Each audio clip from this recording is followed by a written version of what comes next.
ठरलं तर मग या मालिकेच्या 12 ऑक्टोबरच्या भागामध्ये सगळेजण सायलीला घेऊन आता घरी येतात. सायलीला घेऊन घरी आल्यावरती आता मात्र चैतन्य सांगतो, कल्पना मावशी तोंड तर गोड झालंच पाहिजे ना. कल्पना म्हणते, हो, विसर्जनाच्या दिवशी बाहेर पडलेली सायली आज घरात आली, तोंड तर गोड झालंच पाहिजे. विमल जा बरं साखर घेऊन ये. असं म्हणत कल्पना विमलला साखर आणण्यासाठी आत पाठवते.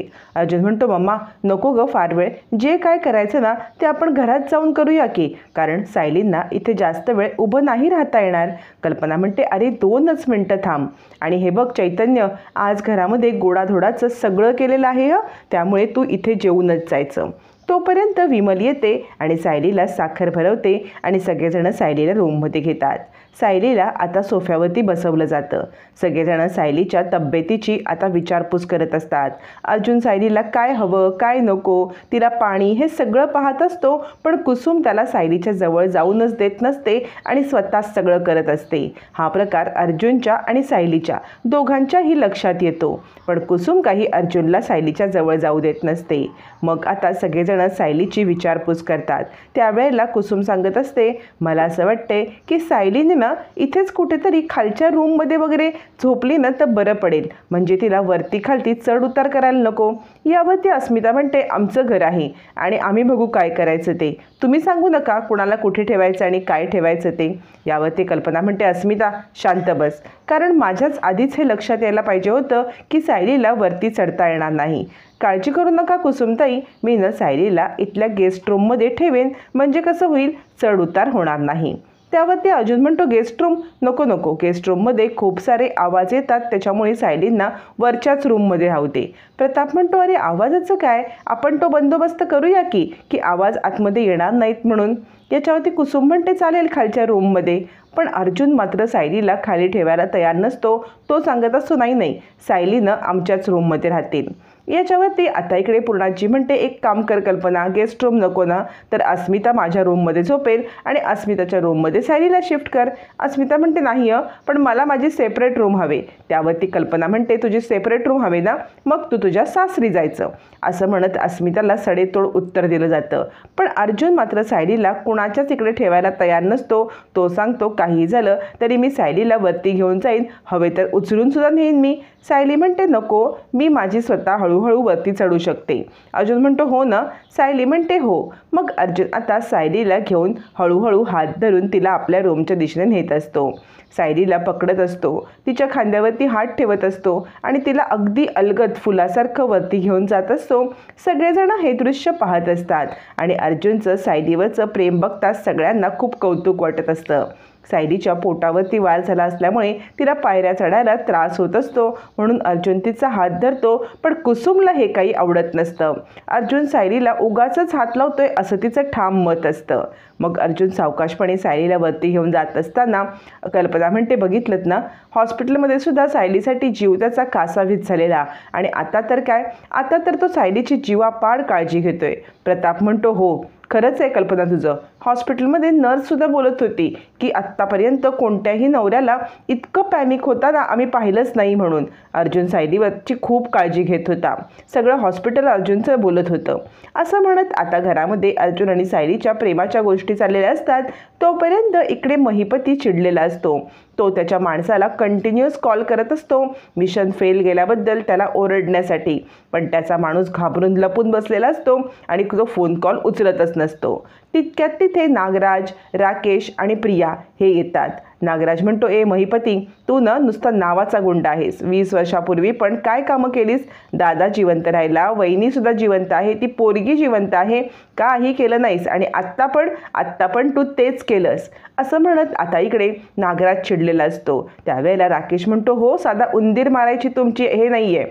मग महिपती चिडतो आणि म्हणतो, तुझ्या बापाचा ऐकतोय ना, मग तू गप्प बस. नागराज म्हणतो, हेच केलंस, माझ्या पोरावरती रुबाब झाडतोयस, पण तुझ्या माणसाचं काय, त्याने थुकरट काम केलंय, त्याला जाब विचारायची तुझी आहे का हिंमत.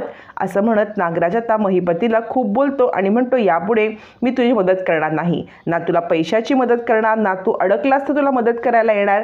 तुला जे करायचं ना ते कर जा, पण मी आता तुझं काही मदत पण करणार नाही, तुला आर्थिक पण काही देणार नाही, आणि याद राख माझ्या वाटेला परत गेलास तर थुकरट गुंड आहेस तू, थुकरट गुंड. मग साक्षी मध्ये पडते तर महिपती हाताने साक्षीला खूण करतो आणि शांत बसायला सांगतो. प्रिया म्हणते, मी तुम्हाला सांगितलं होतं की त्या सायलीला सगळेजण प्रतिमाची मुलगी समजतात, तिचा बंदोबस्त करा. पण तुम्ही काय केलं? तिला हल्ला? मी सांगितलं होतं का तिच्यावरती हल्ला करायला? हा सगळा तुमचा प्लॅन होता आणि तो पण फ्लॉप प्लॅन. नागराज म्हणतो, आजपासून या सगळ्या तुझ्या भानगडीमध्ये ना मी नाही पडणार. असं म्हणत महिपतीला धमकी देत नागराज तिकडून निघून जातो. मग मात्र इकडे आता साक्षी आणि महिपती दोघंच राहतात. महिपती पण रागारागाने आत निघून जातो. साक्षी विचार करते, अण्णांनी घोळ घातलाय तर खरा, पण तो निस्तरायचा कसा?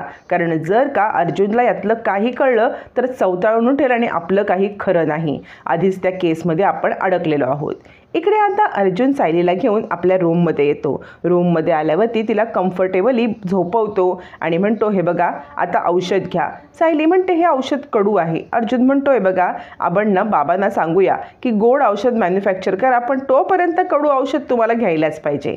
सायली म्हणते, किती हट्टी आहात तुम्ही. अर्जुन म्हणतो, कोण कोणाला बोलतोय बघा, म्हणजे गोगलगाईने कासवाला बोलल्यासारखं आहे की किती स्लो चालतोस तू, तसंच आहे ते. त्यामुळे तुम्ही पण हट्टी, मी पण हट्टी, औषध तर तुम्हाला घ्यायलाच पाहिजे. इकडे आता सगळेजण खाली चहा घेत बसलेले असतात. त्यावेळेला प्रताप म्हणतो, खरंच थकायला झालं. त्यावरती कल्पना म्हणते, हो तर, म्हणजे तुम्ही हॉस्पिटलमध्ये कंटिन्युअस होतात त्यामुळे तुम्हाला त्रास झाला असेल, पण तुम्ही हॉस्पिटलमध्ये होतात ना तर मला खूप बरं वाटलं.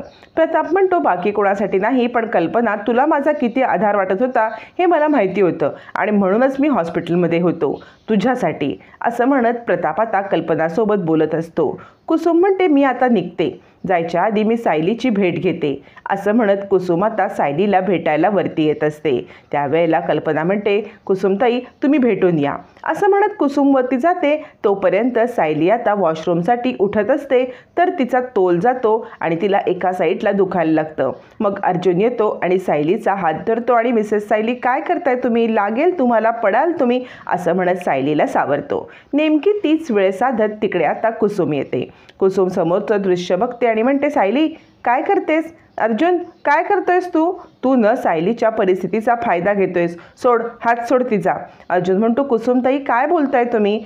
सायली म्हणते, अगं कुसुमताई काही नाही, मी वॉशरूमला जायला उठत होते, माझा तोल गेला, अर्जुन सरांनी मला सावरलं, तू नको का असं काही वाटून घेऊस. असं म्हणत सायली आता कुसुमला समजवत असते. कुसुम म्हणते, वॉशरूमला जायचं ना तुला, चल मी नेते तुला.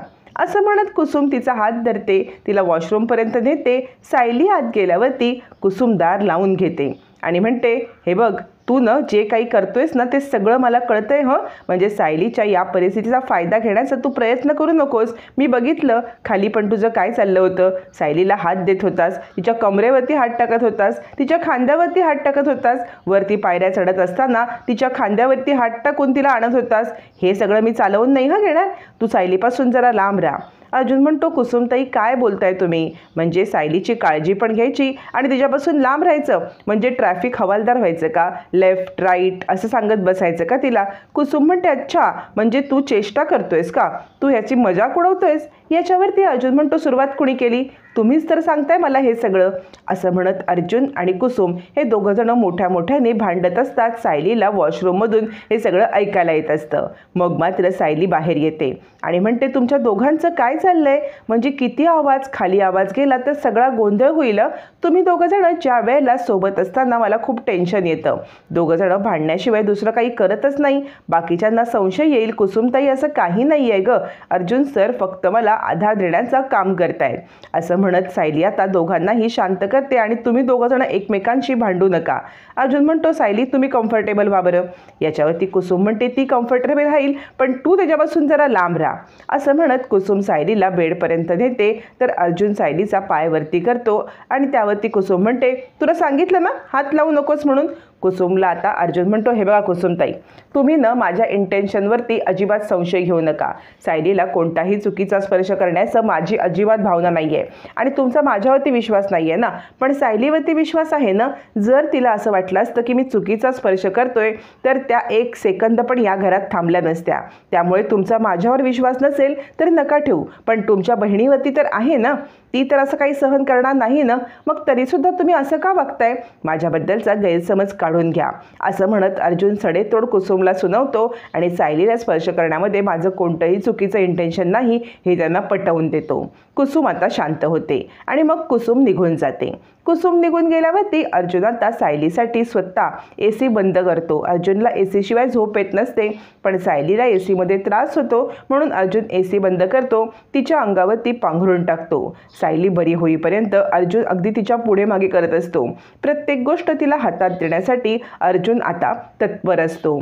तोपर्यंत इकडे आता चैतन्य निघता निघता अर्जुनला भेटायला येतो आणि म्हणतो, तुला खरं सांगू का, तू सायली बहिणीच्या प्रेमात पडलायस. अर्जुन म्हणतो, नाही रे, तू काहीतरी बोलू नकोस. चैतन्य म्हणतो, अरे हॉस्पिटलमध्ये असताना कधीही देवासमोर हात न जोडणारा तू तिथे गणपती बाप्पाच्या समोर हात जोडून उभा होतास. हॉस्पिटलमध्ये सायलीच्या जीवाला धोका आहे म्हटल्यावरती वेड्यासारखा प्रार्थना करत होतास आणि तुझ्या चेहऱ्यावरती, तुझ्या डोळ्यामध्ये हे सगळं प्रेम दिसत होतं. अर्जुन, तू कितीही नाही म्हटलास ना तरी तू सायली बहिणीच्या प्रेमात पडलायस हे आम्ही सगळ्यांनी नोटीस केलंय. फक्त तुला त्याची जाणीव होणं आवश्यक आहे. असं म्हणत आता इकडे चैतन्य अर्जुनला त्याच्या प्रेमाची जाणीव करून देत असतो, जी ऑलरेडी अर्जुनला झालेली असते. तो फक्त हे मान्य करायला तयारच नसतो.